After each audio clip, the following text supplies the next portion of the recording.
Hi guys, and welcome back to another video, or welcome if this is your first time here. My name is Dana. I'm a mama to 4, and as you can tell, I am actually outside today. In spite of all of the actual ice and the snow, it's actually a really nice day, surprisingly. So I thought I would just kind of go for a walk, take you along with me. We're actually in Michigan right now visiting my sister. This is actually the Airbnb where we're staying. It's really cute. My husband actually made a little campfire out here today, so I'm gonna go check it out. All the kiddos are kind of taking a little bit of a nap before we head over to my sister's house. So yeah, that's what we're gonna do. But today's video is actually gonna be a little bit of a mid-year homeschool update slash reflections. I love doing videos like this because it's really fun to kind of see the big picture overall of how far we've come since the start of the school year. Today's video is actually a collaboration hosted by Shauna from Homegrown Homeschool as well as Davine from Calm in the Chaos Homeschool. And then I will have linked down below a whole bunch of other mamas also sharing their kind of mid-year homeschool updates slash reflections. If you hear snow crunching, it's because it actually is. It's actually really crunchy. Anyway, I'm actually trying to also find that fire that my husband made. He said it was somewhere on the river here. So, okay, I think I actually found the fire. Here it is.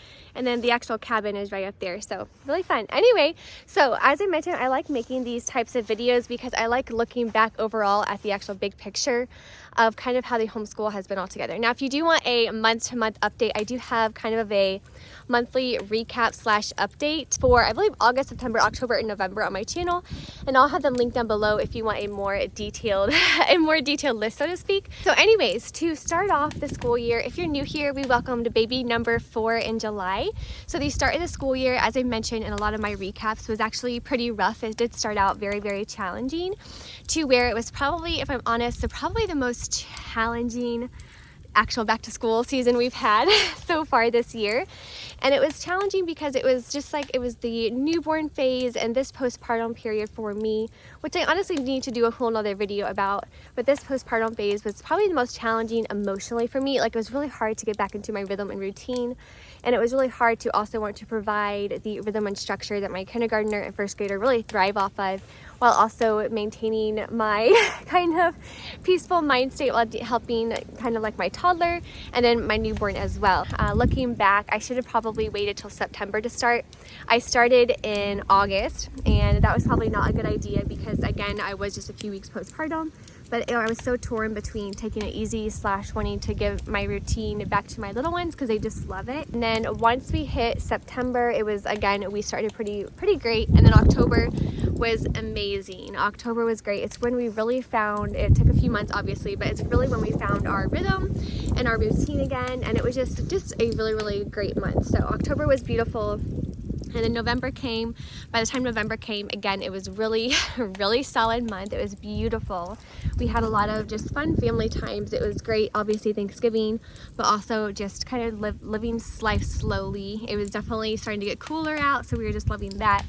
And then I think from August to the beginning of December was probably one of the most challenging parts as far as like sickness goes in our family.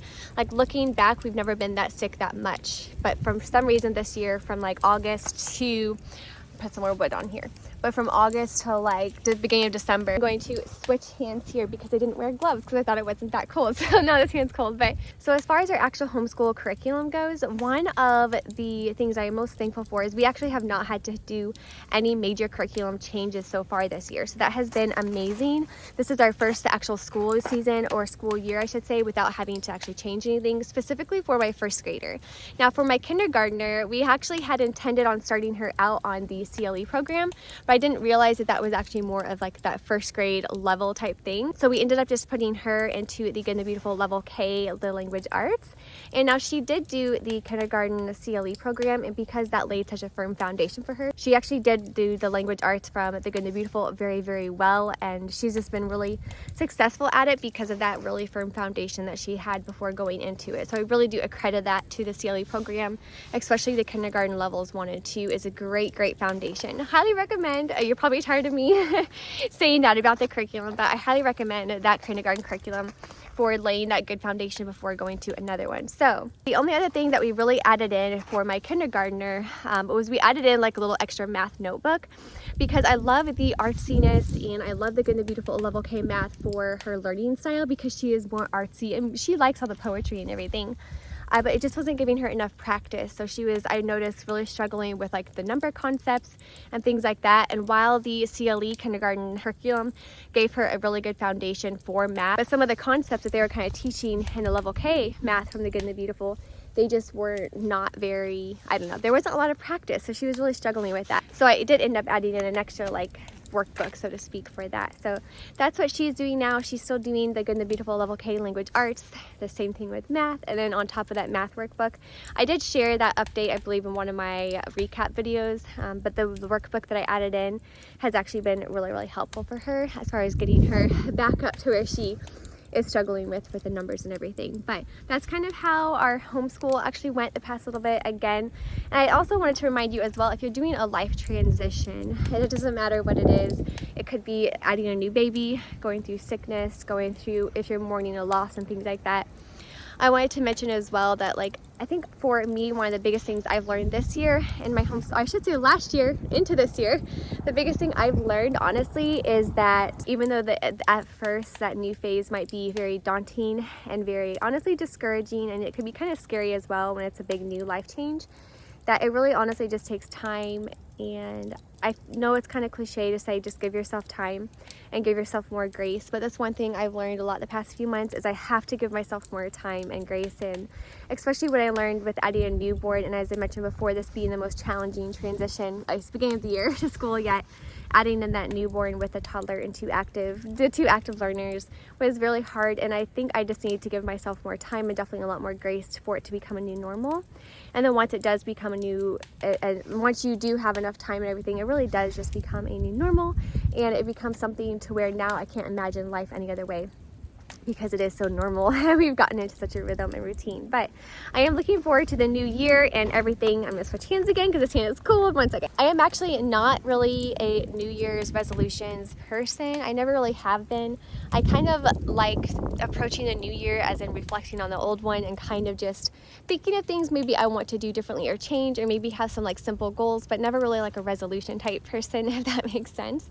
But I think this year I'm just learning to honestly just take one step at a time and one day at a time, while also thinking of the bigger picture, again giving myself more grace and everything, but honestly just appreciating the days as they come and not always constantly thinking of what next, even though that is not bad in and of itself.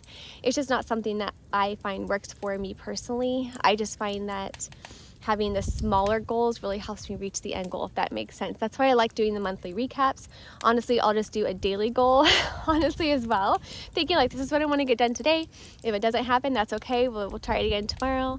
But right now in this phase of life, I just find that the daily thing works a lot better for me. So anyway, I'm going to go inside, see if my little ones are awake yet. I am actually getting cold now, so I'm going to head on inside. We're going to head out and go see my sister again and spend some time with her and her family before we have to head home. This is actually our last day staying where we're staying, and I actually am going to link the Airbnb where we're staying down below, because if you are ever wanting to travel to like the UP or in Upper Michigan, whatever, this is actually a really fun stay. So this is like the two extra barns. You can rent out the barn over there separately as well. It's not where we're staying, but then the actual cabin. So I'm gonna have it linked down below if you do want to check it out. It's actually very affordable. It's very family friendly, and so we've been really enjoying our stay. Anyway, I hope you guys have a great day, whatever you're doing. And again, I'll have Shauna and Daveen's channel linked down below, as well as a playlist, so be sure to go check that out. And until my next video, I hope you guys have a great day, whatever you're doing, and God bless. Bye.